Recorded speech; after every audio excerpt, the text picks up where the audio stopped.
Okay, my computer got glitchy once again.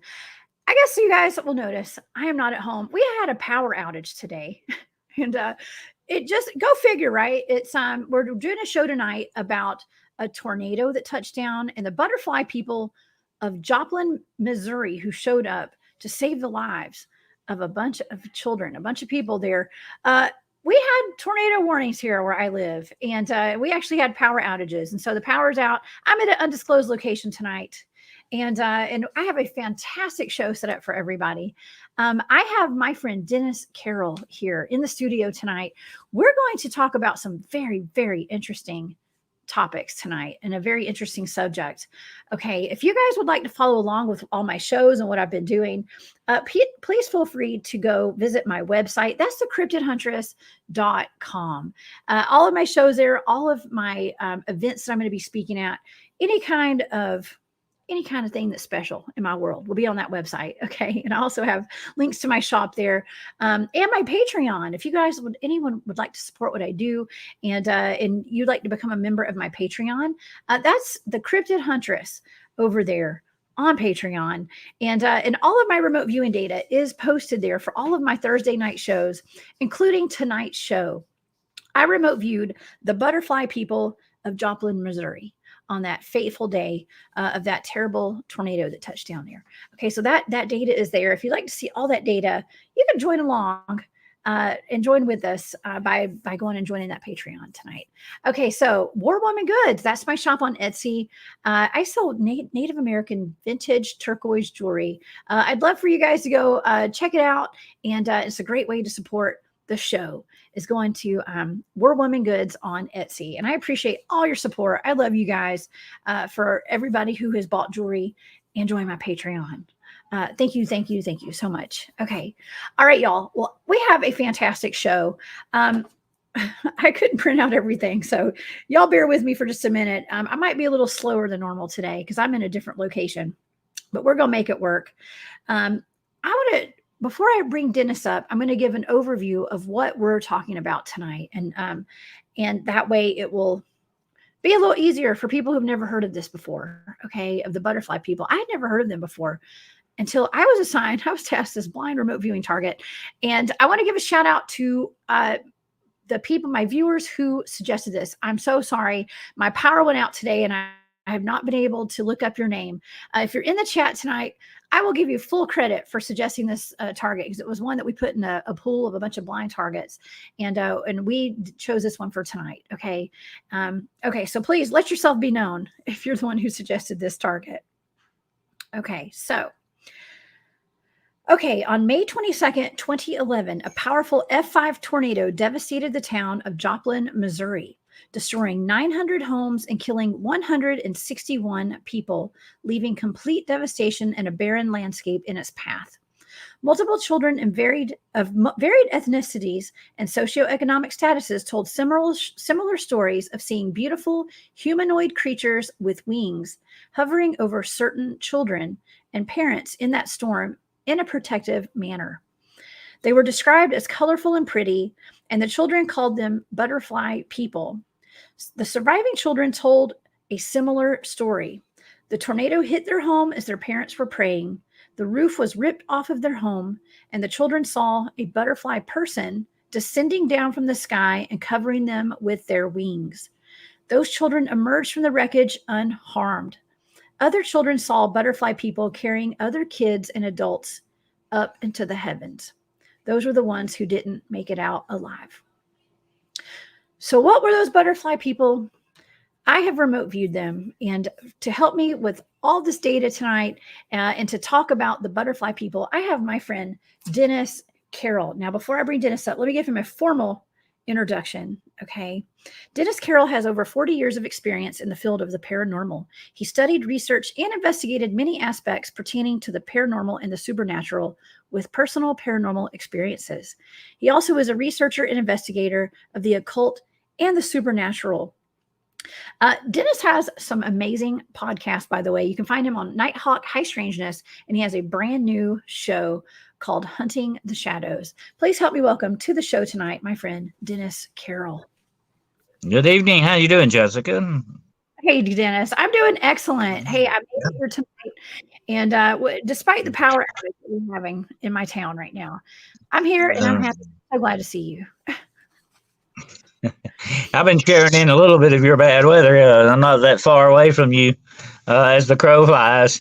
Oh We're yeah, both in the southeast, definitely. So we're in the summer. We got to put up with this. Unfortunately, that's the way it goes. A lot of power outages, a lot of that's storms. right. And I've got my friend David. Yeah. Oh yeah, Dave Pardue up in North Carolina. His power's out too. So a lot of people have Oh, power really? outages. So I hope everybody has their phones charged. Yeah, have your phones charged, and y'all watch some YouTube tonight. Thank y'all for joining me and Dennis. There you go. Oh my gosh. Definitely. Yes. This is a very Well, interesting we have subject an that you've interesting. got tonight. Of this butterfly people. It's very interesting. As I mentioned to you before the show a little bit, this is falls into the miraculous concepts of the paranormal in that respect. I've studied a lot of miracles over the years, and they all have one constant thing about them. They happen in great times of trauma or episodes of trauma, and definitely a tornado and the aftermath of what happens in it. You don't get much more traumatic than that. I've been in a couple of tornadoes, and I know definitely what the devastating power that they have. So this is really more than just a natural disaster. In some aspects, it's more like an explosive type thing. It's so traumatic in the way it does things. And I find it interesting that all of this took place in the middle of that kind of a chaotic episode. You know. Yeah. Well, Dennis, there were 900 homes destroyed during this event, and 161 people died, including a lot of children. And I do have some pictures to pull up tonight to show just the devastation that this tornado, the impact that it had on this community. And it was just complete devastation. Now, I do recall hearing about this. This was 2011. It wasn't really that long ago, to be honest, but it pretty Looks like much a wiped war out that zone. entire town. It really It does. It's like a does. war zone. It's a miracle that Mm. anybody survived, actually. Mhm. It's a miracle. And so apparently, Dennis, when after it was all said and done, and people were trying to get back to their normal lives, and the children were being seen about by counselors at their school. Okay, those surviving children, because a lot of their classmates had died, and they all were telling a similar story.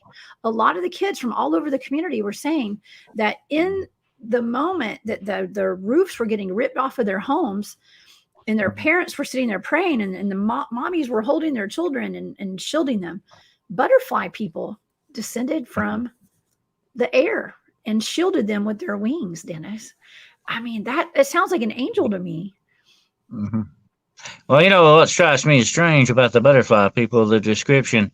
This exactly falls in line with what I think children would try to describe angelic beings of Mhm. light to a certain extent. They really have no reference, but all kids know what a butterfly is. And That's right. this sounds very angelic. Look at that drawing. Definitely, those look Mhm. more like angels or what we think about angels. But from a child's point of view, they would have no way to describe this except by something they're very familiar with. Of course, that would be butterflies. And like I mentioned to you earlier before the show, there is a very distinct connection between butterflies and the spirit world. In many, many cultures of folklore throughout the world, this is a very odd connection, and that's another thing about this episode that strikes me as strange. Why butterflies? Why would they? Yeah. Why didn't they say birds or doves or something? Why butterflies? That's very interesting. Yeah. Well, butterflies are beautiful. They have beautiful wings, and they're very colorful. Most of them are very colorful, blues and yellows and oranges and reds. And, um, Yeah, I feel children like are drawn to. Children love butterflies. Children, as you remember, you might remember as a child, I was that way as a child. We were fascinated by butterflies. You know, we would watch them go from plant to plant and all that. And occasionally you could even get one to light on you, you know, to light on your hand or something. We thought that was fantastic. There is a spiritual like quality to butterflies when you think about it. It really is, you know.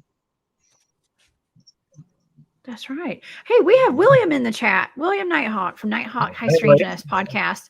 He said butterfly beings have been seen by astronauts and SAP pilots. Interesting. And you know, interesting tidbit right there. The angelic beings and all the angelic beings are described as having the set of wings very much like the set of wings of a butterfly. Instead of, you know, a lot of time angels are depicted as having just one set of wings. Butterflies, if you look at them, they have two sets of wings, you know, and there are certain angels described that way. You know, the cherubims, I think, are the ones that basically are described as having more than one set of wings. So I think that's another correlation that's very strange, Jessica, to this. Yeah, like that. It's a very strange correlation with this and angelic beings.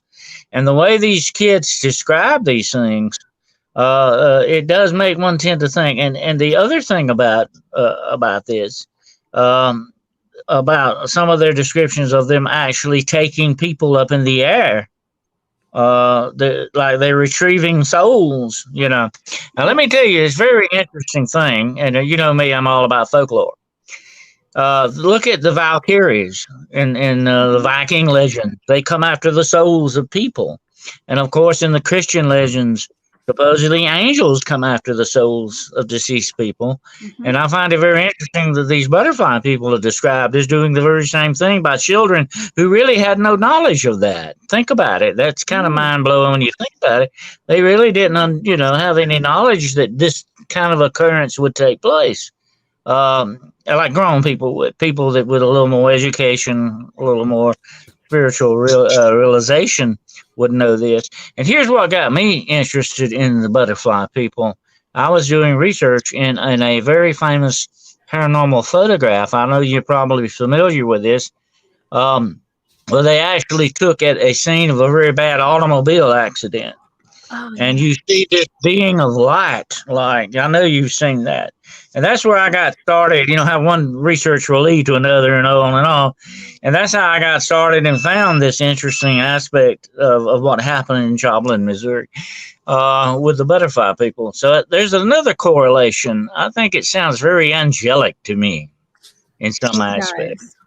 It does. It sounds very angelic to me too. And so, hey, Dennis, guess what? I remote viewed it. And I have a little bit of data here that I'd love to share with you and the audience tonight, because this was one of the targets that was suggested by someone in my audience. And like I said, my power's been out most of the day, so I wasn't able to look up who sent it.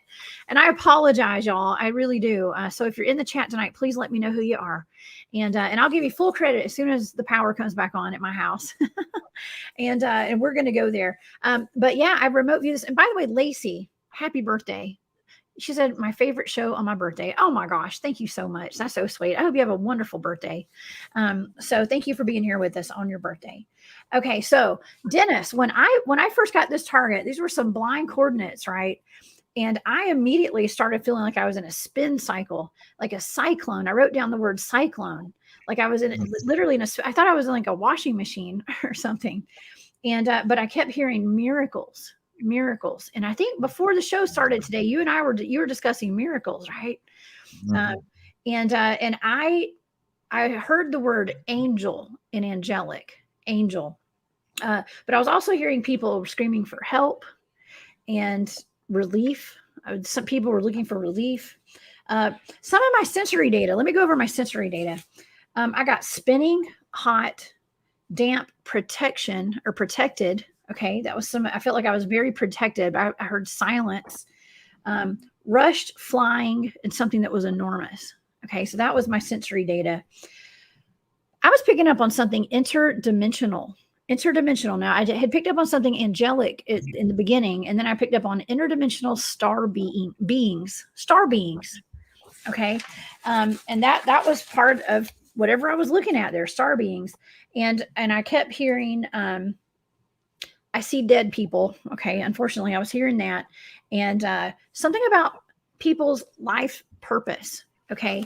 The life purpose. Now, I'm not sure if that has something to do. Looking back at my data, I started feeling as though, because I have to analyze my own data sometimes. And I was wondering, like, do you think that perhaps potentially a lot of these children were protected because there's something bigger, like a big life purpose that they all have? And it was important for their souls to, like, specific ones to be protected because of their life purpose. Now, I don't know. But I kept hearing life purpose when I was remote viewing that. And so that's kind of my remote viewing data in a nutshell, because I wanted to convey to the audience that I did pick up that they were angelic and potentially interdimensional star beings. Okay. That ties into fate and destiny, Okay. I think we all have a certain destiny to fulfill, a purpose here in this world to accomplish. We may not know what it is sometimes. We may search our whole lives for that and not understand what our true purpose was for a lot of things. But I think as you go along, you will be given clues. You will be given hints to what you're really supposed to be here for. And I think one of the things that we're all here for, Jessica, is to help each other, whatever that instance may be. And this thing about these children with the butterfly people, and if you think about the angelic, they are interdimensional beings. The angelic, and I studied a lot about angelology. We need to do a show on angelology one day, you and I. That would be a very interesting show. But I studied a lot on angelology. They are definitely interdimensional, and they would also be called star beings because they are universal cosmos type beings. They're not really, you got to look at the angelic this way. They're not really citizens of this planet. They're not earth-bound things. They're much bigger. They're a bigger universe out there. They're all about that cosmic celestial type thing that's going on. And that kind of reminds me of what these butterfly people, remind me of that very much. Yeah. You know what? You're so used to doing shows on demonology. It's about time you talk about some angelology, Dennis. I think that's a great idea. I think we should totally do a show on that because, there's also that question. I know this is off topic, but people are always asking, like, are aliens demons and things like that? Well, what if aliens are angels? I don't know. Yeah. Why not? Yeah, definitely. And this tornado thing, this chaos that was going on, this is very traumatic, like I said before. And it seems that whenever something big and traumatic like this goes on, you have reports of things like this. Not just miracles, but beings that show up, beings of light, I call them. They're like, they show up out of nowhere. They help people. I could sit here tonight to this time tomorrow telling you stories that I've heard about these beings, whatever they may appear to be, whether they look like butterflies or whatever the case may be. Now, I want you to think about this, though, okay? What would be the perfect image to put forth and comfort a child with a visitation apparition would appear as a butterfly? Think about that. Yes. As that butterfly image, that would be more comforting to a child, something they could understand, something that would give them that comfort needed for that situation. It makes perfect sense when you think about it, Absolutely. I mean, butterflies are beautiful. I mean, I was talking to someone the other day. They were talking about, I was on a podcast and they were talking about how someone they knew had been visited by penguins when he was a kid, but they thought that was a screen memory for ETs or something different, because that was what the kid loved. He loved penguins when he was a kid. So potentially it's going to be something that is going to calm the child. And these beings had to have exuded just love and comfort. I felt a big sense of peace when I was remote viewing them. It was just love, peace, and comfort is what I was feeling. So yeah, and the butterfly is the perfect symbol of spiritual love. When you think about it, it's the perfect symbol. To me, it just, it makes very, very much sense, especially if you're dealing with children. I know you're familiar with the story, the Angels of Mons. The thing that happened back in World War One. It's a No, very what is famous that? incident. There was supposedly these angels appeared on the battlefield Oh, during a wow. very big battle between the British and German forces. That was a very interesting thing. It seems like in times of crisis, and that's why we do call these in paranormal lingo, we call them crisis apparitions. They Oh, appear okay. a lot of times to warn people. A lot of times they don't do this, or to lend a helping hand sometimes. We also have in paranormal lingo something called a visitation apparitions. Those are angels or angelic like beings, or sometimes people who have been deceased come back to comfort you. And a lot of I've this is seen a them. good thing. In our book, we say we consider this a somewhat of a spiritual blessing to have a visitation apparition show up, because it's mainly for one purpose and one purpose only: to comfort you, to give you comfort, to help you maybe in a difficult situation. And that's exactly what these butterfly people are. They're visitation apparitions, definitely. Whether Wow. they're angelic or whatever, that is their main cause, is to comfort these and to help. And if they were actually ushering these souls into eternity or whatever the case may be that they were doing, that would also be part of the plan, would it not? Definitely. Absolutely. Now, Dennis, I have been visited at least twice by comforting apparitions. Okay, at least twice. And they were both the week after my brother passed away in a car accident. Mhm. I actually woke up one night. It was the week that he died. And it was, you can imagine how devastating that was. He was my baby brother. He was 22, but he died suddenly, and it was very unexpected. And we went through, not to get into details, but my family, we had a hard time donating his Mhm. organs. It was just a horrible process, all this kind of stuff that happened. And it was just a lot. And I woke up one night and there were two people by my bedside, and they were just as solid as you and I. One of them was a man. He was standing behind a woman who was kneeling down by my bed, and they both had on Victorian era clothing. Okay, he had on a suit and I think he was holding a hat or something, or he had a hat on. I can't remember, but she had on like the high lace neck collar and the corset and everything. And they were telling me, thank you, and just exuding all this love towards me. And Yeah. it was very comforting, and I knew they were there to Mhm. thank me for finally saying it was okay to donate my brother's organs and stuff. Like it was just one of those things. Like I needed that validation because I was having a really hard time with that. Okay, and then a few nights later, my brother showed up. My brother actually came to visit me as an apparition one night in that same, laying in the same bed. Okay, and he leaned over and actually kissed me on my forehead, and I felt it. And that was like a final goodbye, and it was very But comforting, and I needed that. here's what I ask people when these things happen to them. I say, it didn't scare you, did it? And they say, no, no, and they might startle you now. There's a big difference between being startled and being scared. It may Yes. startle you, and then a lot of times, oh no, that was somebody I knew, somebody I loved. Well, I said, this is definitely to me a thing sent by God to comfort you. It's a blessing. It's a spiritual blessing, and this is simply designed to comfort you and let you know that's not the end. That there is something beyond that. And as you and I have been in the paranormal thing for a long, long time, we know there's no end. There's not just an end. There is something beyond that. I said that to some people not long ago. After 55 plus years in the paranormal, I can tell you without a doubt, death is not the end. Oh It's no, just the beginning, actually. it is. It's just the beginning, and I just thought of something. I had completely forgotten about this, but I have it on my arm. I actually have a butterfly tattoo Oh on my yeah. arm right here, and Uh, it's a little butterfly, and actually, one of my best friends and I got matching mhm. tattoos for one of our other best friends who passed away. She died, And that was, she loved butterflies, and she had a butterfly tattoo on her arm.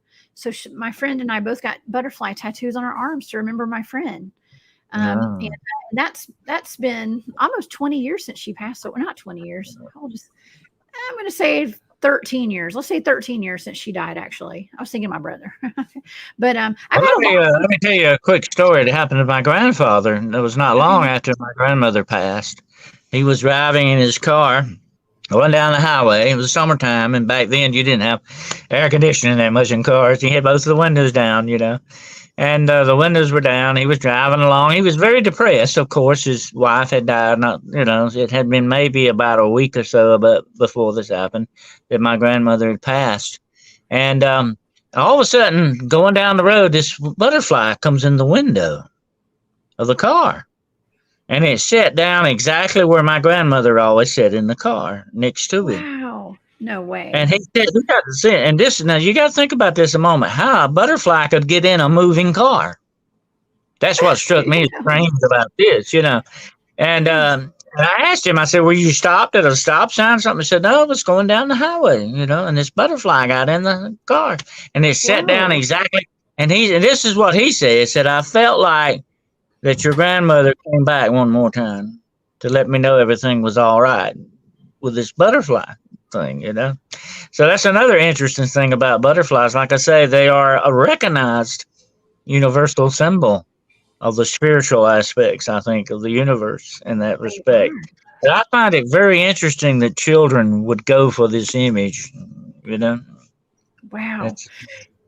It just doesn't make sense. It's probably so shocking when something like that happens, when a butterfly lands in your car while you're driving down the road. Yeah. But it doesn't make sense looking back at it, I'm sure. And also, I've had a lot of visitations by cardinals. Okay, the red birds. I get visited by those pretty often, and some people say that those are your deceased relatives. Yeah. Yeah. That's a very spiritual. I think the Native Americans look upon the cardinal as sort of a spiritual harbinger too, of goodness or something, like along those lines. That's another thing about folklore. It's strange, Jessica, how folklore gets passed around in so many different cultures. They have so many similarities in these things. I think people have caught on to something definitely there going on, for this to keep showing up time after time in such diverse cultures. It's very interesting. Definitely. That's right. I wonder how many other butterfly people have been seen around the world, if this has happened other places. There have been, I think, just thinking about off the top of my head, I have seen several instances where butterfly people have been depicted in hieroglyphics, cave drawings, and stuff like that. I'm trying to remember if the Aztecs or the Mayans might have had anything similar to that. I can't remember. I think they had a thing about dragonflies, and that's another interesting insect since we're on insects. Dragonflies, one of my favorites, by the way, are supposed to be sort of spiritual type entities as well. Dragonflies, by the way, are very good because they eat mosquitoes, and I like them. Yeah. Anything that eats mosquitoes is okay. Yeah. They're the good guys. Yeah, I'm trying to think of what the dragonfly spirit represents. I can't remember. I have some oracle cards with a dragonfly on them, and I just can't remember right now. But yeah, dragonflies are transition. I think it's like transitioning. Actually, that's interesting. I think it's there's a transition about to take place or something like that. So, okay. Speaking of transitions, I made an interesting connection because we're talking about almost like harbingers or people, something like a creature that's warning of something or trying to protect people. What about Mothman, Dennis? Okay, because when I was reading up on the butterfly people, I started getting images of the Mothman in my head. Do you think there's some kind of connection there? I've been to West Virginia, and I've been all over West Virginia, by the way. I was there looking for the Mothman, definitely. But here's the interesting thing about the Mothman, and we need to kind of remember this. The Mothman description was actually made up really by a newspaper man. The thing they described is more gargoyle type looking to me than really a moth. although the wings might be similar to that. And that kind of reminds you of the butterfly people. The similarity in wings of the moth and the butterfly. They're in the same genus, you might say, in the animal kingdom. So they would definitely have very similar kind of wings, although the butterfly is a whole lot more beautiful and more complex looking than a regular moth. And the structure of the wings is a little different, but they're made out of the same kind of stuff. That's the way nature works. But it's very interesting. Moths have always been, and I find that interesting to me with the Mothman. Moths have always been sort of a harbinger of bad tidings, of bad things, like the death head moth and all that. The death head is supposed to be sort of a bad thing. They're sort of, and what we call them in the South, the old name for moths, we call them candle flies. Because they buzz around candles. Eventually, they kill themselves on an open flame. They will get too close to the flame and burn up. I think that might be why they're kind of connected with death and bad spiritual things, because they die very easily around candles and lamps and stuff. But it's very interesting how we kind of put these tags on animals and insects ourselves. Take for instance, the whippoorwill. I know you've heard of whippoorwill. I always like it. It's kind of scary sound when you hear a whippoorwill, especially late at night, all out in the woods by yourself somewhere. It is an eerie sound. But there is a legend that the whippoorwills collect the souls of deceased people and will take them off to the next world, wherever they live. So the whippoorwill is not supposedly a good symbol either, as is the crow, which is sort of the crow doesn't get souls according to a lot of legends and folklore. They sort of help the transitioning of the soul. They're sort of the go between the worlds, you might say, in that respect. So you have a lot of symbolism here, Jessica, that you got to assimilate with all this stuff. But I think it's human nature to put a lot of this symbolism on these things. Although there may be connections, definite connections to some of this stuff. Well, yeah, the dragonfly is supposed to be anti-pestilence kind of a thing. I like dragonflies; they're neat. Yeah. Oh yeah. I like dragonflies and bats. I had a pet bat when I was a kid, by the way. I saved him. Some kids knocked him down with a rock, and I saved him and set him free later on. But I like bats because every night they eat their weight in mosquitoes. So that's another good guy that's good at work. Definitely. Oh man, anything we can do to keep those mosquitoes down. Yeah, those mosquito populations, especially here in the South. Yeah, bats are very beneficial. If without bats, we would be knee deep in bugs. Definitely, they're very beneficial. And I'll tell you one of the eeriest things I ever saw, Jessica. I was going to work one morning. Used to have to go to work. I worked at a hospital for about 30 years. And I used to have to go to work at like 5 o'clock in the morning. And one day, I never had thought about this. It's funny how you see stuff you don't think about it. I stopped at a stop sign. And I looked up, and it was just dawn. Just not quite light yet, but it was rosy kind of, light. And I could look like millions of bats. It looked like a swarm of these bats in the sky. And I thought, my gosh, if they ever decided to come after us, it would be like Alfred Hitchcock and the birds. I mean, we wouldn't stand a chance. But think about all the insects these things are taken care of every night. That's a good thing, definitely. That's a very interesting chain that nature has, even with the butterfly. Butterflies pollinate flowers and everything. So they're very good to have in your garden, definitely. They do. Wow. I got to wonder. I mean, that's only been since 2011. Okay, since that tornado touchdown.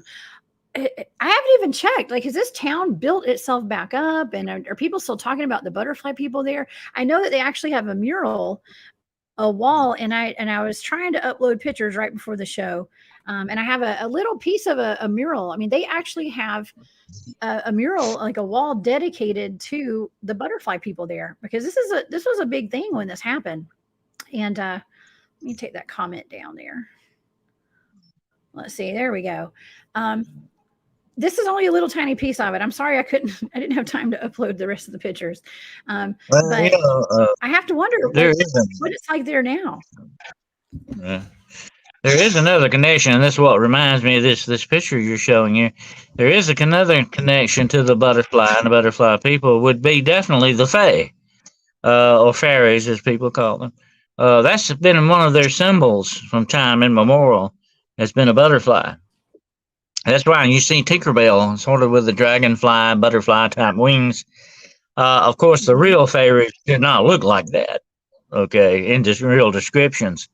But in nature, that was one of their things, supposedly was symbolic of the fairy, the fae, was the butterfly. And I find that's another interesting connection here with these butterfly people. Could that have possibly been some type of fae that these children saw that were, like the Valkyrie I spoke of earlier? They were ushering some of these people into the next world or the next dimension or whatever the situation is.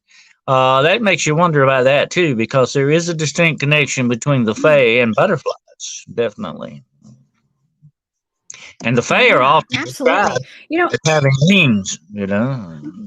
That's the way that goes. That's right. It really brought tears to my eyes when I was reading up on how the children were describing the butterfly people taking the other children who had passed away. I don't think they realized they were dead or had passed away, but they were carrying children and their parents up into the sky, into heaven, basically. That's really sad. It's also very beautiful at the same time. Mm-hmm. And it's a very traumatic thing going on here. Very emotional, traumatic thing. And I want to tell you something about that, Jessica. And this is a known fact, and I've studied a lot about this in the paranormal over the years. In times of trauma like this, when the emotions are very high, so does the spiritual concept of all this stuff, the spiritual connection that we have. And I've often talked about this on my show, Demonology Today, about the 4 different gateways of the human soul: the mental, the physical, the spiritual, and the emotional. When all of these things are heightened by an incident, it's almost as if you're given second sight in a certain way. You know what I'm saying? That you're able to pierce that veil that you can't see some things sometimes that you can see in these situations. I've had this happen, and I've read a lot of case histories, thousands of case histories, that in times of trauma like this, when emotions are high, running high, and all of this is going on, it's almost as if the veil parts for you for a little ways, for just a while. You may see things that you normally wouldn't see. You may experience things that you normally wouldn't experience, And since, this reminds me of a story, I'll tell you this right quick. I don't want to get too much into stories tonight. But this is an actual true occurrence, and it happened about maybe a mile from where I'm sitting tonight. And this was back about, I think, in the mid-1930s. There was a terrible tornado that came through this town. It came out of Hart County, Georgia, actually, that day. And there was no Hartwell Lake. I know you know what I'm talking about here. Hartwell Lake was not in existence back then. Yeah. This thing came across from Hart County and destroyed the city of Anderson. It really hit it hard. Well, my mother and father were alive at this time. That was way before my time. But I remember my mother and father telling me about this very incident. My father saw it, saw a lot of this that happened. But there was this was the part of the town called the Mill Hill. You know what a Mill Hill is? Being in the South, you know what a Mill Hill is. It was a village that was always around the cotton mill. Yeah, definitely. Okay. Oh, yeah, the mill. My grandmother grew up in a mill town. Yeah. Yeah. Well, there was a cotton mill here, and this woman, she was a very devout Christian woman, and she was in the spinning room that day. They call a spinning room, was part of the mill there, when this tornado hit, and she had 3 little kids at home. They were all alone at home. Back then kids had to stay home. You had to work. You didn't have anybody to stay with them most of the time. That's just the way things went back then, not like it is nowadays. But anyway, these 3 little kids were home. And she was a very devout Christian woman. She fell on her knees in the middle of the spinning room. My father told me about this. and started praying a prayer of protection over these children. And I said this woman was screaming and crying and begging God to save her children. Think about how dramatic this is, knowing that this thing is like, you saw the pictures, it's just like a bomb going off. It just, a tornado is imploding everything. And after the tornado passed, my father saw this. She went home and she had no house left. It was just gone. Oh my But there was one thing standing in the middle of the house, was the closet. And her 3 children stepped out of that closet completely unscathed. Oh my gosh. Wow. You're talking about a miracle. That's a miracle. Wow. Definitely. Yeah. Wow. They might have had the butterfly people taking care of them, Dennis. Possibility. They could have been, I would say without a doubt, there were definitely angelic beings surrounding that closet. Definitely. It's an interesting thing about angels, butterfly people, whatever name you want to give these entities. When they appear and they help, they are also guardians of our safety in many aspects. And I find this a very interesting part of the butterfly people we're talking about tonight. They were there not only as comfort, but they were guardians to a certain extent. They were guardian angels, if you want to call them that. To that extent, they were there to help and save and protect people. But I think certain instances, especially when the childlike faith that these children exhibited, these things would definitely come to their help. I don't see any doubt about that. Definitely. Well, and the butterfly people were also helping to transition the people who had passed away. So they were guiding them into the afterlife. It was not a scary grim reaper. It was a butterfly person. Right. That's a sweet thought, actually. Mm-hmm. Yeah. But I think that's the impression you got with your viewing there, that these were sort of protection, agents of protection, not just comfort, but sort of agents of protection, definitely. Yeah. Yeah. I did not know when someone had posted in the chat that I should look into this as a target. I thought I had no idea what that was. I'd never heard of the butterfly people. I was thinking it was going to be like fairies, literally like fairies in the woods or something like that. But this has such a deeper meaning, Dennis. It's way deeper and way more spiritual than I was ever expecting. Here's the interesting thing about fairies, Jessica, and I study them a lot. I find that a fascinating thing with the fae. The fact is that I believe they were actually a race of people that were probably the original inhabitants of Ireland, Scotland, and places like that before the Celts arrived. There was a war. If you go back in ancient history of these islands, you hear about this.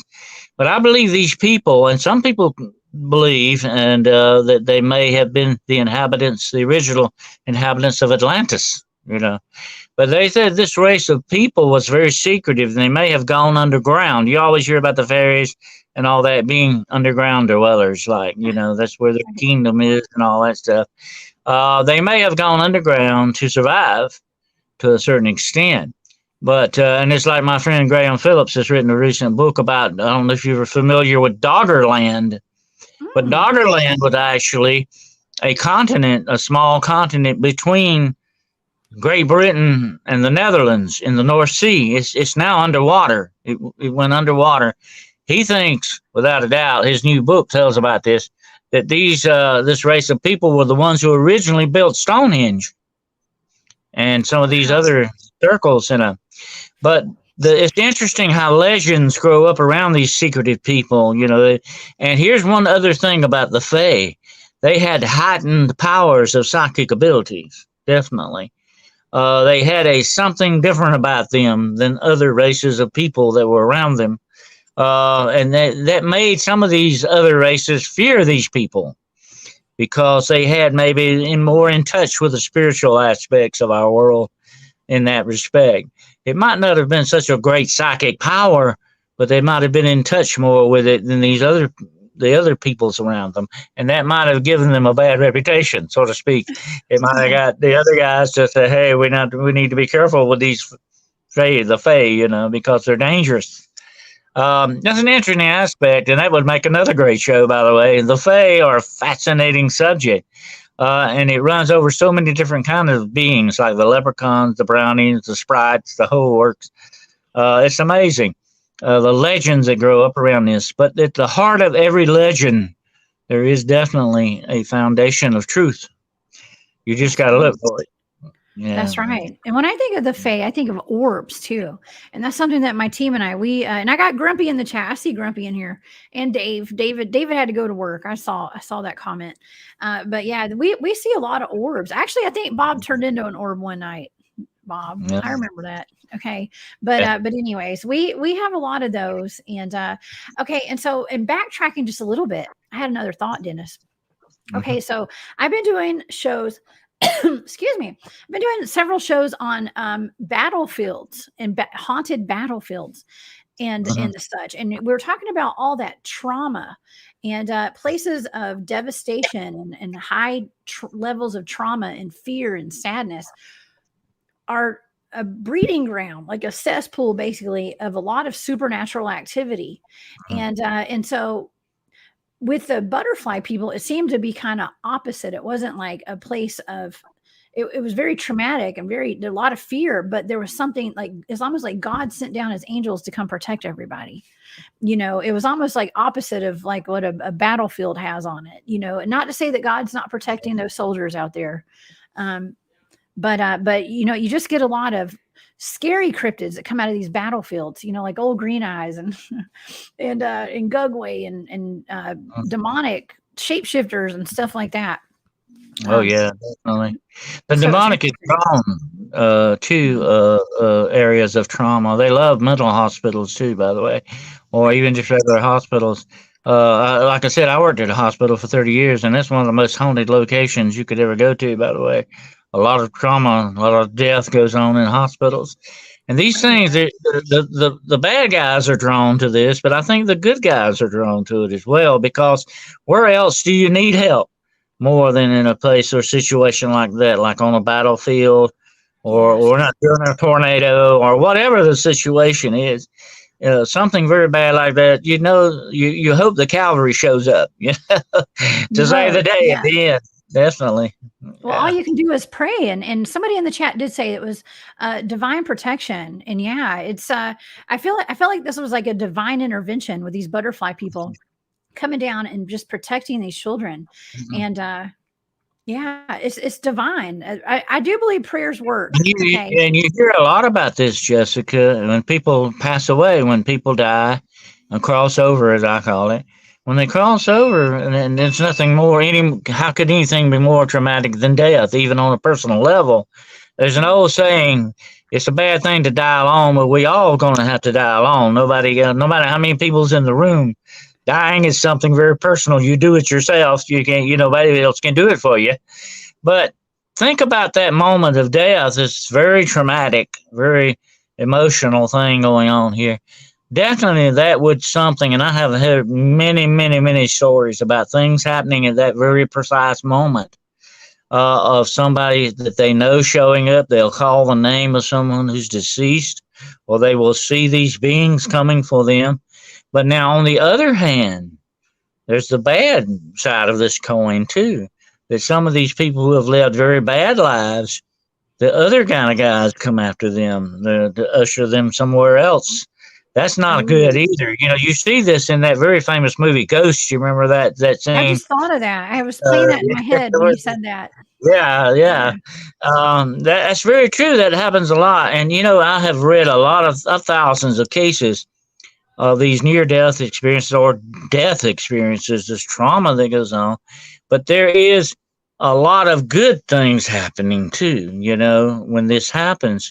There's a good way and a bad way to go out of this world. I'd rather go the good way, okay? I'd rather go out a good way. But there is a bad way to leave, too. And who knows that I would think that there would be a higher power there to help us in our most traumatic incident of our lives, which would be death. It's like that old prayer book says, in the midst of life, we are in death. That's a thing that we've all got to face, and it's a very traumatic thing. So I would think if you're in the business of eternity, if you're a higher power, you were definitely going to be there in times of death, whether it's on a battlefield or whether it's personal death, a deathbed thing, whatever the case is. I think it's going to happen. Definitely, there's something unusual going to happen during that, for sure. And I've had a lot of nurses tell me, that at times of death there have been some freaky things go on. That they've witnessed these things happen when people pass. They've even I've had them tell me that several times that the call buttons would go off after that person was taken to the morgue. It was almost as if they're still there trying to get help, and they would go check the call buttons out. It would be perfectly fine, nothing wrong with them. It's almost as if this is so traumatic, it leaves a memory behind too. It leaves that power, that psychic power, whatever name you want to call it. I call it the power of life itself. It leaves that spiritual energy there sometimes, and you have some stuff happen. And I think what happened that day with these kids had a lot to do with the spiritual energy. Definitely. Uh-oh, I think we've lost your sound, Jess. Sorry. I had my mute button on because I had to cough. I'm sorry.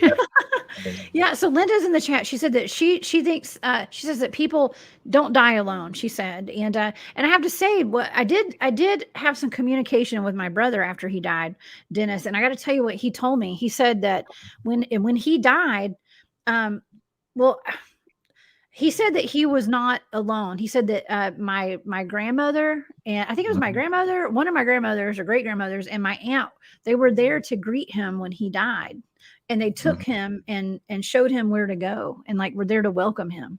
Okay, and so I find that very comforting because we all want to know what happens to us after we die, what happens when we die. I wanted to know like when my brother died, you know what I mean? And so I had questions for him, and I was able to communicate with him at some point to ask him those questions. And because death is very scary, Dennis. It's very unknown. It's like the big unknown, right? And I think that's what really got me on the path of investigating the paranormal, was having my brother die. And my best friend, and a bunch of other people, dying. So I think that's what got a lot of us into ghost hunting and eventually Bigfooting, Well,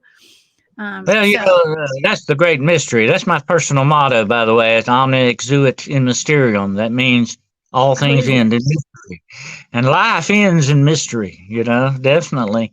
And that is the great mystery we'll all face one day. One day we'll solve that mystery. But we'll be on the other side when we do. Oh, yeah, we will. But it is a mystery what happens after that. But a few people have come back to tell us, and I don't believe, like some scientific colleagues believe, that this is a lot of hallucination and mind games going on. I think there's more to it than that. To me, I have seen definite proof that there is, that, like I said earlier, there is something beyond death, without a doubt. And you can't dismiss that. But I think that once we find out what that real mystery is, and it'll be known to us. But I think when you have that kind of unknown factor, that's the greatest fear of all. You don't know, you don't understand what it is. I think that happens a lot with a lot of this supernatural and paranormal stuff with people. The reason they fear these things is they don't understand what it is, or it's the unknown factor to them. And as H.P. Lovecraft said, the greatest fear is the fear of the unknown, And so that's what falls in line with that, definitely.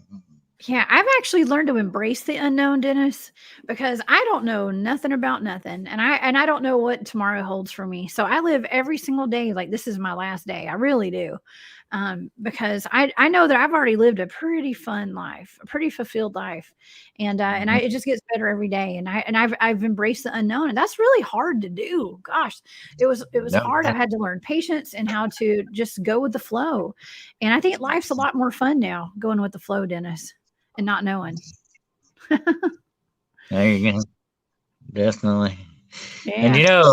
to me, these butterfly people kind of represent that spiritual aspect of all of this to me, and I think the little kids that day got a special look at the spiritual side of this universe. Whatever way it may appear to us, is still trying to connect with us. It's still trying that communication, or perhaps even to lend a hand sometimes. That's okay. If I ever get in that situation, I definitely want some help. Okay. I Yeah. definitely want somebody to show up to help me out. So that's good. That's good. And, there's an old saying, if you really believe, the universe will take care of you. And I think there's that factor there, that it kicks over into that universal thing that's going to, come out hopefully good for you in the end. And in times of great trauma, chaos, and pain, and all this stuff, it's good to know that there may be a factor there that's on our side. It's a good Yeah, thing to think. absolutely. Hey, I stay prayed up. I know. I am very confident in knowing that when I do pass away, I'm going to have family there. I'm going to have friends there. I mean, I have a whole army of family and friends that are on the other side. I call some of them my goon squad. Okay. I think without a Oh doubt, my what I gosh. know from the many cases I've studied, without a doubt, you will have a meeting on the other side of these things. I believe, that my own personal belief is that you will definitely have some people meet you, waiting to greet you when you get there, and I think without a doubt, you will be ushered there by certain people or beings as well. I believe that without a doubt. I've heard too many case histories, and that's getting into what maybe our angel show one day. But I've had a lot of heard a lot of experiences with that happening, and it's mostly very good. It's not very depressing or anything. It's very uplifting in that respect. It's a very nice kind of a spiritual thing, and I think without a doubt that people that we have lost are not lost forever. No, not at all. There, death is just, we don't die, in my opinion. Like we die, our meat suits die. Okay. But we go on. We go on. There's life past this.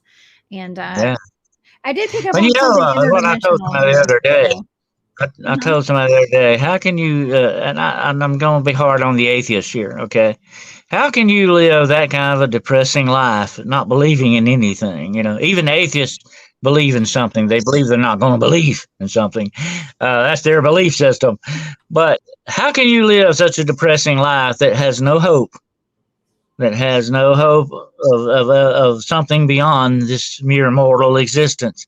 That to me would be a very depressing and very down kind of a way to live. I wouldn't want that, definitely. yeah. No, I mean, all we can have is hope sometimes, and I mean, I can only imagine what those poor people were going through during that tornado, and it just when all seemed everything was lost, like when all felt hopeless, they prayed and they were protected, completely protected. The wings of the butterfly people comforted Exactly. them and covered them, and it was like God coming down and covering them and protecting them, and they survived and they lived to tell about it. And it's given us, I mean, we're doing a show about it, we're talking about it, it's touching many lives right now, just their story being conveyed through you and I, Dennis. It's giving more people hope, and maybe that's part of what it was meant to do, was to Well, give more people the hope. way I kind of look at it, Jessica, if I were God and I were going to go rescue some children, comfort them, I would definitely give them that appearance of the butterfly. Definitely, that would be, I think, the one thing, the one way to go about it. Definitely, not only to put them at ease, but to give them that hope that they needed, and to give them that something that they can grasp and hold on to. And that would be a good symbol to use. Definitely, so. I would Yeah. say definitely that would be the way I'd go. Well, I have a butterfly tattooed on my arm, and I look at it every day, and it does symbolize a friend who did pass away. Yeah. And yeah, there's a lot of people in chat tonight that have lost their family and their friends, and my heart goes out to every one of y'all, to everybody out there. Condolences to everyone, and Yeah, I'm sending so much love to everybody tonight because it's a very touching subject, and Mhm. and like I said, I've had a lot of people in my life that have passed away, and I found peace with that, knowing that they are on the other side. They're over there helping me. Okay, they're here. They're cheering us all on right now, and just waiting till we're all reunited one day. And Mhm. I think it's a beautiful thing. Absolutely. No doubt a Um, doubt. That is, and I've told this to people many times, Jessica. Unfortunately, in today's society, we tend to ignore that spiritual aspect of our lives, of our being. That's part of us, but yet we don't feed it, we don't exercise it enough, we don't recognize it, we ignore it, and that's not good. That's not good at all, because that is an essential part of our being, is our spirituality. And when something spiritual like that happens to you, and I've had that happen, I think you have too, definitely. When something of a spiritual aspect happens to you, that only strengthens you more. It gives you a much broader and stronger foundation for your spirituality. But yeah. I can't understand people that want to ignore that, and not Right. understand it. It's hard to understand. Absolutely. Poncho has a question for me. He said, "At what point do we say most energy beings that people say they see are mostly angels?" Well, I think it's all about perception, first of all, and but I think that like the butterfly beings, I did pick up in my remote viewing data they were angels, angelic. Okay, but they were also angelic star beings. So it's all about perception. I do think they were sent from heaven. If you believe in that, I absolutely do. Um, I think they were angels. Well, Yeah. I've said this before, Jessica. Spiritual beings such as angels and the demonic too are premier shapeshifters. That's the any kind of a spiritual being has that ability to shapeshift. And if these angels wanted to appear as butterflies, they definitely would. If that was what it was all about, if that was what they wanted to do, they could definitely do that. That's not beyond the scope of what they could do. One angel could destroy this planet very easily. That's how much power these beings have. But they also have a power for goodness. Okay. They have that power for goodness, and they have that ability to look like anything that we need to comfort us. Okay. They have that ability to reach us that way. And here's the thing about being human beings. Okay, and that's what we are, Jessica. We're just plain old human beings. We This believe with our lifetime. eyes more than we do with our minds, and they understand that. These beings understand that. Okay, actually, I've said this before. They know us a whole lot better than we know ourselves. Oh my gosh. Yes, that's scary, isn't it? No, it's actually a good thing, I guess. Yeah, I'm trying to find myself, Dennis. I've been working really hard, trying to figure out who I am and what it means to be human too. I think that's a very interesting question, Dennis. What does it mean to be human? Right? Because we're all humans this lifetime. Okay, most of us. um, but I think that there's a very spiritual aspect to being human. I think it's mostly spiritual, personally, but yeah, it's food for thought, as my friend Barry Littleton always says. Yeah. Food for thought. But specifically in the Bible, angels are given a job to really watch over certain people, to be the guardians, be our protectors, our spiritual protectors. And that ties in directly with these butterfly people. Definitely, they were spiritual protectors. So it makes me think. That's my own personal opinion.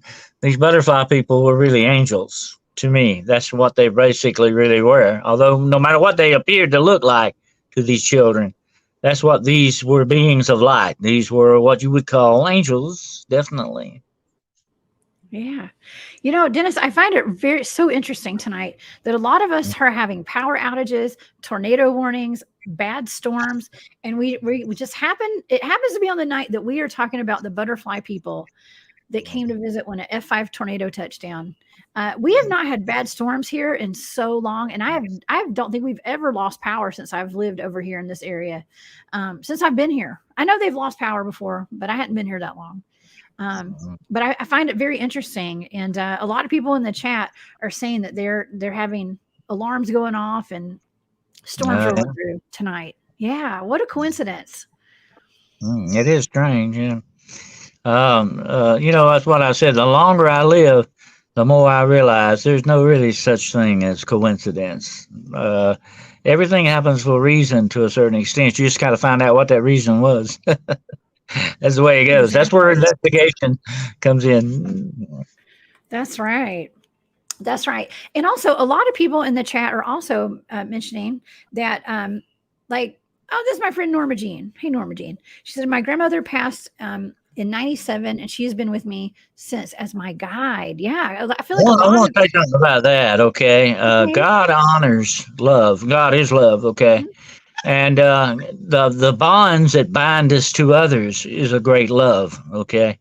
God Mhm. honors that, okay? And if there is such a binding between two people, I think God allows that relationship in some ways to continue in many aspects, in that Mhm. spiritual aspects, not physical. But it does not surprise me that certain people may be watching Interesting. over us because they are bound to us. They're the ties that bind, the blood ties that bind, especially. I think God honors that without a doubt and lets that continue even beyond life and death. Wow, what an interesting statement. I love that. Yeah, and well, we just have those soul ties, those soul bonds, and I do feel like my ancestors do watch over me and make sure they make sure they keep my butt in line. Okay, I know they do, and including my brother. So, The greatest force in the universe, Jessica, is love, and it goes far past the boundaries of life and death. Oh it yeah, it does. transcends all of that. I've seen it do that. It does. Yes. Yeah. Humanity is seeing all manner of things. The desolate one. Absolutely.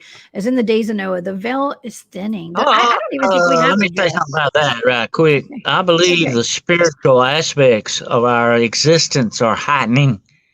I Okay. think more than so than ever in our history before. We're definitely going to see things and experience things that may blow our minds eventually. But Oh, yeah. I think we're ready. I think we're leading up to that, and that our existence is preparing us for a higher realization of things to come. Yeah. Hey, I've seen some weird stuff. Okay. I've seen some really weird stuff. And I think most of the people that watch my shows have seen some weird stuff. All of us, including my friend Amy. Hello, Amy. Thank you for being here tonight. Yeah, we've all seen a lot of strange things, and it's just getting stranger. And we're having an uptick in cryptid sightings. Dennis, there's just so many more reports Here's of another them. thing, Jessica. Here's another thing, and I was Uh-huh. telling a friend of mine the other day. I wish we'd have had podcasts like this 20 years ago. Okay. Wow, me too. Whoa, wow, that'd been great. If we'd have had, I've done a lot of radio back in the day, years and years ago. I've done tons of radio, but podcast is a whole different level. But here's the thing about it: we're talking more about the paranormal and the supernatural. We're dealing more with it, so definitely pulling it more out in the open is going to get heightened its ability to contact us in many ways. It's gonna reveal itself more so because the more you talk about anything, I don't care what the subject is, the more it gives it life. And that's why I tell people about hatred and racism and all this stuff. Don't talk about it so much. Don't dwell upon it because you're giving it life and you shouldn't do that. You're making it live and you're giving it strength when you should be talking about the good things and not the bad things, the attributes in this world. And I think that's the way the paranormal works too. The more we talk about it, maybe the more it thinks about us, the more it looks at us, and the more activity increases. That's another Yeah. interesting aspect. It is. It is. I mean, we create our own reality. Okay, we manifest our own reality, and that's become apparent in my world for sure. Now, this is an interesting statement too. The desolate one. This is a quote here. In the last days, men's hearts shall fail them because of the things which shall appear upon the earth. What do you say Yeah. about that, Dennis? That's an And interesting here's one. another thing, Jessica, that I've noticed. This is my own personal thing that I've noticed here recently, just in recent times. I'm saying within the last year or so, I've noticed some reality shifts, and I think we're all walking around with our face in our phone too much. We're Yeah. not really noticing what's going on around us. But I have known some, I think, reality shifts going on. I don't know what's going on with that. I need to look more deeper into that. But I've noticed that in my own personal self.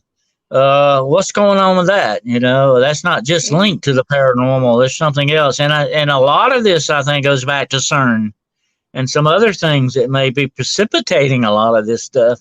Who knows? Yeah, those hadron colliders, man. I tell you what, those Mandela effects.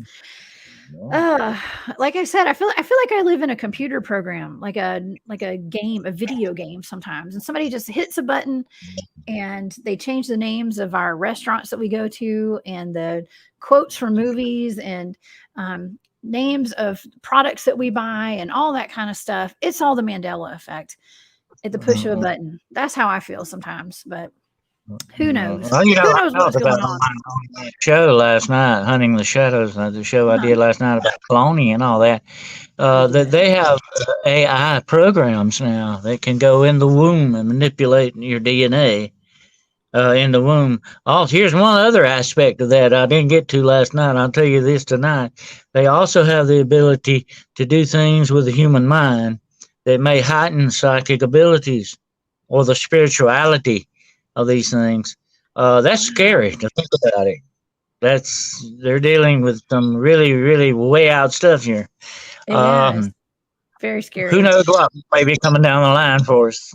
Well, I did a show not too long ago. We talked about um, like basically demonic forces or dark entities coming out of our technology. Okay, and that's including the hadron colliders. Okay, like CERN. It's including the 5G towers. Okay, and like Wi-Fi connections and things like that, and our television, the portals that are in all of our rooms of our houses. Not everybody's, but the living room of our house, bedrooms. We have television screens, and there's potentially entities coming in and out of those portals. Uh, and Yeah. there are several, and believe it or not, Jessica, in several instances in the Bible that absolutely is talking about interdimensional things here. We're talking about portals or something like that. It's definitely mentioning that. So this is not a new concept. This is thousands and thousands of years old. We'll have to do a show on that one night too, because that would be very interesting. Yes. But the true aspect and history of portals and spiritual doorways is not something that just recently happened or even in this century. This goes back thousands of years. People have been manipulating these things ever since then. And I think the more you fool around with this stuff, the more you crack these doors open, who knows what's going to come through? That's You right. never know. That's right. Like I said earlier, stay prayed up, everybody. Stay prayed up. Put on your full armor of God every morning when you get up, and yeah, because we're in like a spiritual battle. I tell you what, and I'm so happy to know that we have angelic protection, and we can call on that divine intervention and the angels to come protect us, and yeah, just keep going. That's the message that I always get is keep going, and I stand by that. Keep going. Yeah. The weather is another thing. That's an interesting comment there. The weather is tied into a lot of this. There's been a lot of weather manipulation going on. We know that without a doubt.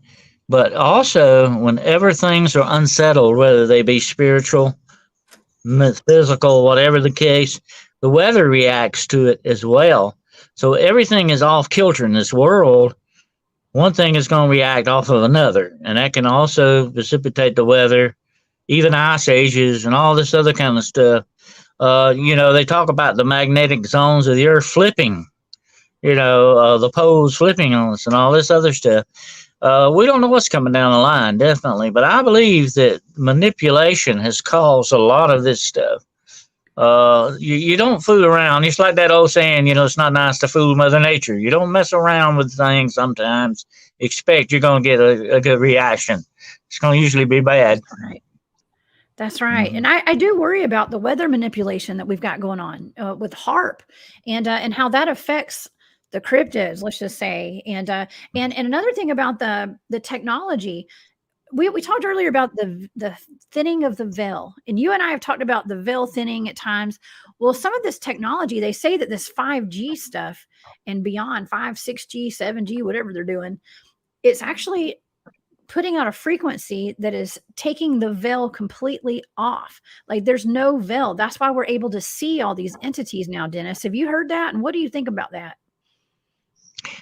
Yeah, definitely. To me, that it's like I said, when you start messing around with these forces like that, you gotta realize you're gonna screw things up. Okay, it's like space and time continuum. If you and I were to go back or go back in time and mess up one little thing, it could unravel everything. Okay. And That's right. you got to remember, for every action, there's a reaction, and it may not be a good reaction. That's just the way that goes. That's the law of the universe. That's right. Absolutely. Chris Holm. Oh my gosh. Thank you so much for that super chat. That's so sweet. He says Google Wiki rewrites, I think, do more for Mandela than CERN. Oh my God. I know, right? Hey, Chris, thank you so much. Yeah. I get a lot of these like wiki fact checks and things like that on my videos. Dennis, videos that you and I have done together talking about reptilians, they always get a wiki fact check on them underneath, like a Wikipedia. It's almost like a context. There's like a Wikipedia context. Just so you know, subterranean reptilians do not exist. They I put talked those on about all the my other day about videos. Wikipedia. You can't trust everything it says, because the fact is, some people go in there and add stuff to it. Yeah, You that's got to be right. very careful with Wikipedia. But that's the thing about AI that so disturbs me. Okay, here's the thing about AI. Look who's programming it. Human beings. Yeah, Okay. that's right. uh, Humans. they're infallible. They're not infallible. Okay. They can really screw things up, and that's the teacher for AI. Okay. So That's that's right. what worries me.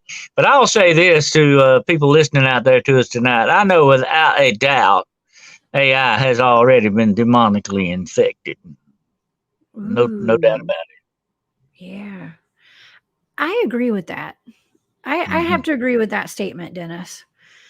Yeah, it's a little scary. I mean, you know what scares me worse than anything? Robots. Okay. Mhm. And those robot dogs. Okay. And how they try to put it out to the public like it's all fun and games and cute and they can dance to music. Those things are going to kill us. Okay. They're going to kill us. They're programmed to kill. They don't have empathy. Okay. Well, These I'm robots don't writing have a book. empathy. I'm writing a book right now. I'm in the process of writing a book. It's called The God Game. And when you lay out what the God game is all about, it's just that mankind is playing the Frankenstein game. They're trying to gain immortality the wrong ways. And they'll try it with cloning. They'll definitely do it with robotics and AI. What good is all the power, money, and prestige in the world, Jessica, if you can't live long enough to enjoy it? That's So right. they're looking for immortality, and they don't care how they get it. And they will even make a deal with the devil for it, definitely. Like Yeah. Faust. They'll make that deal with the devil, if they're not careful, for that immortality. Uh, and you got to remember one thing about Frankenstein, the story of Frankenstein. The monster turns on you sooner or later. But that Yes. monster is you and I. We are part of that monster, okay? And that's the bad thing. It will turn on us eventually and destroy us if we're not careful. That's just the way that goes. And that's the lesson. That's the moral of it. Yeah. Absolutely. And is this Alan? Alien Universe. I'm sorry, my contacts are fuzzy tonight. Alien Universe. EMP coming in hot, I say. You know, that is a danger. Okay. And that's why a lot of us are preppers and you know and have generators back, you know, for backup and solar powered, you know, battery chargers and all that stuff. Because yeah, I mean, there could be an EMP attack. You know, everything is running on technology these days, and so Jessica, our prepared. society, unfortunately, our technology and everything, of which we are slaves to it. We are more slaves than mankind has ever been in chains before. We are more slaves now than ever before. But our society hangs by the merest little threads. If the power goes out tomorrow, that's the end of civilization if it don't come back on. That's the end Yeah. of civilization as you and I know it. We've got to realize that. And that's how our whole society, our whole being exists on these little threads, just hanging by those little thin threads. One day, though, one of them may snap, and that's going to be it. And so we got to realize that we live on the edge constantly. We Although do. there's no true security or safety here, we're on that edge. That's right. We're on the edge. And but you know what? I have hope for humanity. I think just be aware of your surroundings and really start learning how to live without that technology if you can. I know it's hard. Listen, we're all on technology right now, in the mix, in the moment. I'm on my camera phone, or not my camera phone. I'm on my camera on my computer, on my laptop, with my cell phone right here, my microphone. I got all this technology, and you guys are all watching us through probably your cameras on your phones. I mean, and so it's easy to say that, but we gotta be prepared, right? Well, we have to realize that all of this is sort of built like the old castles in the air. Remember that story about the castle built in the air? It came to nothing. A lot of this No. is built that way. Unfortunately, it's not very substantial. We don't realize how very tenacious our society is on these things. But we got to realize one thing, that the human condition is preset for this. We got to remember that we are human beings after all, and we can't be trusted. That's just the way that goes. That's And right. we can't even trust our own technology. Oh my gosh, The not to now. which we're slaves, by the way. That's But we right. can't trust it. We can't trust it. I don't trust any technology. I've lost a lot of files over the years because of it. I don't trust it. Uh, Me too. Anything we do is not infallible. That's the problem. We're not perfect. That's right. That's right. Derek Galloway, thank you so much for that super sticker. He says, Cryptid Huntress and Dennis Carroll, pure gold. I appreciate that. That is very sweet of you. And I have noticed I have another teammate in the chat. I got Terry Wendell with Rock Hill Bigfoot is up in here, and Bob Wilson, aka Grumpy. Bob, you probably have your power out too. I'm not sure because he lives in the same area that I live in. He said his battery's getting low tonight, so he's calling it a night. So good night, Bob. And I guess this is a great time to kind of reel it in a little bit, Dennis, and say good night to all of our audience. And I would love for you to tell the audience where they can find you and about your new podcast. Yeah, I've got the new podcast I've been doing. It's called Hunting the Shadows, and you can find it on my podcast channel on YouTube, which is the Midnight Road podcast channel. And I'm on every Wednesday night at 9 o'clock p.m. Eastern Standard Time. Then I have another show with Grizzly Chris on Sunday nights at 9 o'clock p.m. It's called Demonology Today. We get in some very interesting conversations with that. And also, I appear on William Nighthawk's Saturday and Sunday morning Paranormal Brew shows, which are at 10 o'clock Saturday and Sunday mornings, Eastern Standard Time. And you can contact me at my website, which is denniswcarroll.com. I got all the links on there. And if you need to contact me or talk to me, you can get to me that way. Okay, let me pull that up on the screen. I think I've got that right here. DennisWCarroll.com, you guys. Please go check it out. And I was trying to type in Nighthawk High Strangeness podcast. We had William in the chat tonight too. Thank you so much for William, for you being here tonight. And Dennis, thank you for being here. You are an amazing guest. Yeah, we always have fun, don't we? We get into some interesting areas. Definitely. We do. We tread where no one dares tread. Yeah. Other than us, we'll talk about some weird stuff, and I ain't scared to talk about it. But tonight was a beautiful topic. Tonight we did discuss the butterfly people of Joplin, Missouri, and this is something I think that I'm really glad that we looked into this. This was something that I needed tonight. I do look into a lot of dogmen and Bigfoot and things like that, and it's nice to have something different to look into with a positive message. And so yeah, we got to mix that in every now and then. So yeah, from demonology to angelology, right, Dennis? There you go. Absolutely. All right. Well, yes. Well, y'all, thank y'all so much to all my moderators that are here tonight. Everybody who gave a super chat and a super sticker. Thank y'all so much. It means the world to me. And y'all, please join me this weekend. I'm going to be on Spaced Out Radio this weekend, Saturday and Sunday night at 10 p.m. Eastern. So y'all come join me over there. And Dennis, when is your next show? You're going to be on tomorrow, right? On Friday? Mm-hmm. Yeah, your demonology today, right? Is that the show tomorrow night? Yeah, my next the next show is Wednesday night at 9. That'll be Hunting the Shadows. Yeah, that's my next Hunting one. the Shadows. Okay, amazing. And we'll see you this weekend on always Wednesday nights. I'm on Wednesday night, Wednesdays. middle of the week. Okay. Wednesday night. Okay, perfect. Okay, y'all. Well, y'all have a wonderful night. I will see you guys this weekend. Dennis, have a great night, and thanks again for being here. Okay, bye, y'all.